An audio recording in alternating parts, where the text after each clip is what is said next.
Pisces, my water babies, positive vibes, motivation, inspiration, elevation, love, light, positive energy, goodwill, peace and healing, abundance and prosperity all your way. Please like, share, comment, and subscribe if this page been a blessing to you. Check out my LinkTree. Link is in the bio. I do have some special treats there for you. Your word of the day is freedom through faith. It means that the power is all within you. You believe in yourself? Do you believe in your gifts? Do you believe in your talent? Well, it's time to show up and show out, because only you can make it happen by putting in that work, that proper work, putting some walk behind that talk.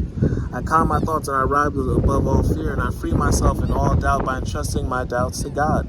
I have the faith in God's perfect timing and placement, and I trust His will, and I find freedom. So stay consistent. Do not stop now. Don't be your biggest, worst enemy. Show up every day and perform.